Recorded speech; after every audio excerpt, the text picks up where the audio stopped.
Hi, everybody. My name is Jason. I'm Caden. I'm Jaden. I'm Eli. And we are the Yahoo and the Torah channel, and we thank you guys very, very much for hanging out with us. We really appreciate you guys, and we thank you guys very, very much. And I guess this is the time that we have to break the bad news, is that our virtual grandma is losing her internet. We are losing the grand, I guess, after this week. And so I had Miss Nicole try to get us a phone number so it's possible we can try to stay in contact. But we love you guys very, very much, and it is crazy how much you guys become part of our family and how much we truly worry about you guys and truly care and keep you guys praying. And, we have a ton of family out there. We have, Carla and LeGrand and Shawnee and, just a ton of people that we love very, very much. And so when we lose somebody, it is detrimental. It's a sadness in the family, but we know that one day the kingdom will come. And one day we will all be hanging out together, and we're all going to be some rowdy, funky group. And so I guess at the end of the week, we have to say goodbye to our virtual grandma. So, and she's been very, very good. She's been for everybody. She's not actually our grandma, but she's our virtual grandma. And we will take her, and we will say she's our grandma.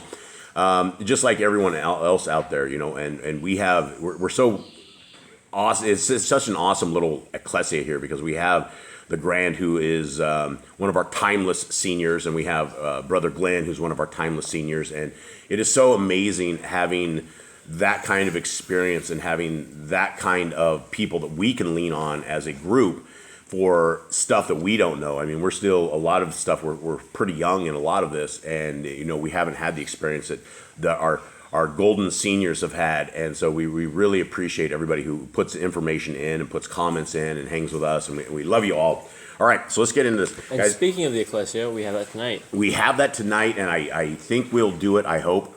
We'll try to do it. I'm getting pretty blurry-eyed reading this stuff, and I have to do probably 5 or 6 hours of reading today. I have to do about 40 books, and then I have to proofread all those books. So hopefully we will do it. I'm getting pretty burned out by the end of the day. So we will see. So hopefully we'll have the Ecclesia maybe live. Check to see if we're going to be live. I don't know. It's one of those iffy things. So we'll see. All right. We are in Tobit 4. We are in the fourth chapter of Tobit. Guys, give us a little bit of who is Tobit, who is Toby, who is Kana. So TOEIYAH, I think, is the dad, and Toby is the son. Is that right? Okay, I'm so confused on the names Yeah, here. TOEIYAH is the pops, and Toby is the son. So the dad is a good guy. He's doing all this stuff. They're in exile. He's been keeping the Torah. Been helping the sick, the poor, the hungry. He's been burying the dead. He doesn't leave their bodies out. He did good things. He celebrated Passover. He tried to invite people in. He's told his son to go find people to bring them to come feast with them, and they couldn't find anybody. He found some dude dying, so TOEIYAH went and buried him, and then he sat down against a wall. The bird got bird poop in his eyes, and he went blind. And then his son and everything is a good guy. And then there's another lady named Sarah, who is, every time she gets a husband, he dies. She can't, all her husbands just start 7. dying. Yep. Yeah, 7. So they just die because some evil spirit keeps killing them all, so she wants to die, but she knows she can't be. She's her father's only child. And last chapter we had 2 separate people praying for a thing. Sarah was praying because the servants of her parents were essentially laughing at her, making her feel really, really bad, telling her you strangled your husbands and messing with it. And then who else did we have that was praying that prayer?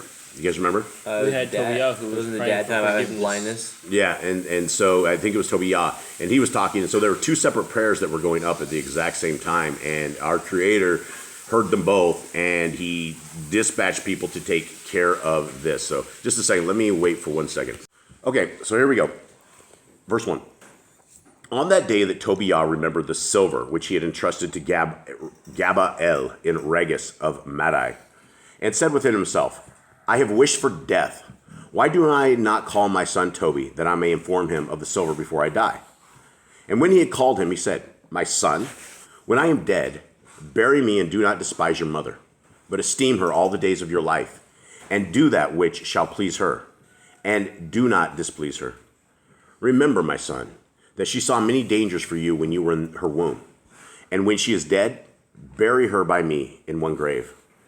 My son, remember Yahuwah our Elohim all your days, and do not let your desire be towards sin, or to transgress his commands. Do rightly all your life long, and do not follow the ways of unrighteousness. For if you deal truly, your deeds shall succeed prosperously for you, and to all who live righteously. Give in kindness from your supply. And when you give in kindness, do not let your eye be evil. Neither turn your face from any poor, and the face of Elohim shall not be turned away from you. If you have abundance, give in kindness accordingly. If you have but a little, do not be afraid to give according to that little. For you lay up a good treasure for yourself against the day of distress, so that kind deeds deliver from death and withhold against darkness. For kind deeds are a good gift to all that give it in the sight of the Most High. Beware of all whoring, my son, and firstly take a wife of the seed of your fathers.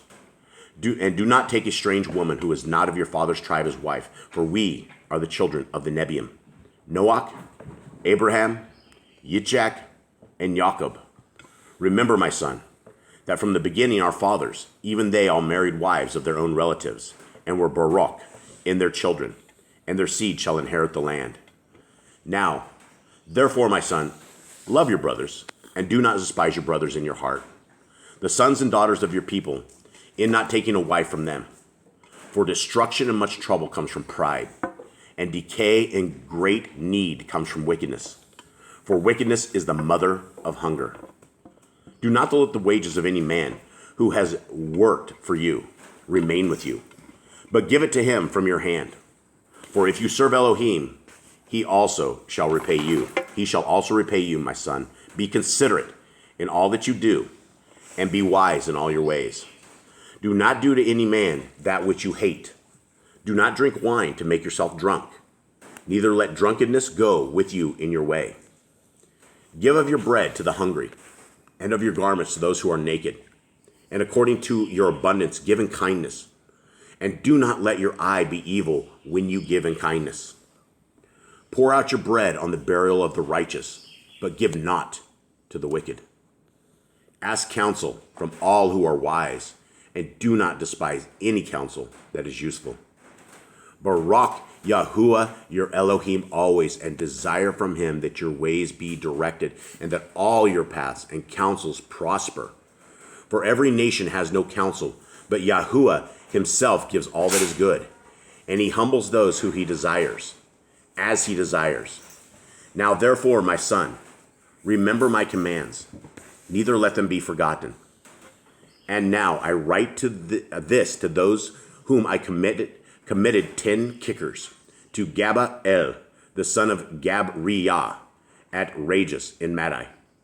And do not fear, my son, that we are made poor, for you have much wealth if you revere Elohim and depart from all sin and do that which is pleasing in his sight.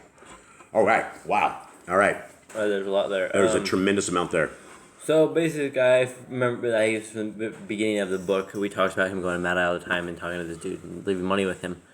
So this seems to be like kind of like a bank thing, kind of hold your money. This guy holds your money for you. I think it's just a family. I think it's a good family that he knew. I don't think it's a bank. I think it's a family thing. And so he gave it to a guy that he trusted, and that is where trust is a huge thing. So he's having his son when he prayed for death. So he and Sarah both prayed for death, right? That was in last chapter. And Sarah prayed for death because she was so heartbroken, and TOBIAH was praying for death because of everything. He was blind, things weren't going his way, everything was like really, really bad. And then he remembered that silver that he hid, the 10 kickers of silver, and it sounds like it's going to be a long trip. Now, a couple of the things that we have in this is when he's telling his son this stuff, I guess if I was on my deathbed, these are the exact same things that I would tell you guys, right? He says to remember the commands, take care of your mother, make sure she does not get messed with, right? It talks about taking care of the people, giving kindness, taking care of the dead. And then it talks about, don't lay up good treasures for yourself against the day of distress. Or it says, for lay up a good treasure for yourself against the day of distress. And he's not talking money. He's saying that he's talking about kind deeds and the works of the Torah. And for those who have never, ever heard what the works of the Torah are, the works of the Torah is your obedience to the Torah. If we have been told to not drink the blood and you drink the blood, then your fruits are bad. You are against the Torah. You are anti-creator. You are for pro-Hasatan. So you will not have good treasure that we can have in the time of problems if you're not keeping the Torah. And then he goes on, this is like a lifetime of what could you tell your kids in the last moment that they could take with them, right? And he's talking about beware of all whoring, my son, right? Don't be promiscuous. Don't take your clothes off, right? Keep your clothes on. There is a woman set for you at some point, and that's the time. No other time at any other point is the time, right? And then it says, he's talking about where you take your seed from, right?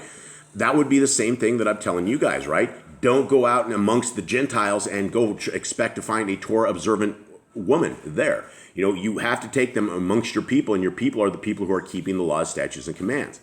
Now, the last thing, or one of the last things that I found was very interesting, is that what we have is his last thing is this. And I guess this is, again, more advice, and this is stuff we've all gone through before, because at a certain level, I'm not going to say that we were rich, but we had far more than we needed, and we've always had an excess.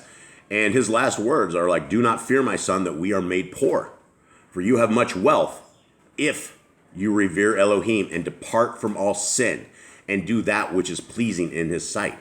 Right there, when you depart from all sin, that means you are keeping the Torah. You're keeping the laws of our Creator. And so it doesn't matter if you have 2 nickels that you can rub together, or if you are filthy rich.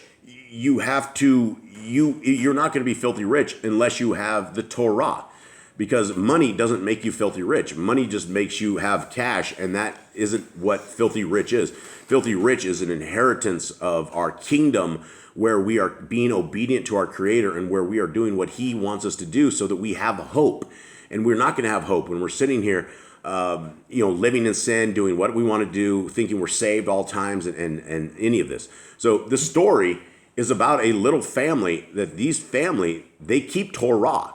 And because they keep Torah, they have spiritual protection. They have the protection of the messengers that are around them. And there's a Torah command that says to obey the messengers that Yahuwah sends before us.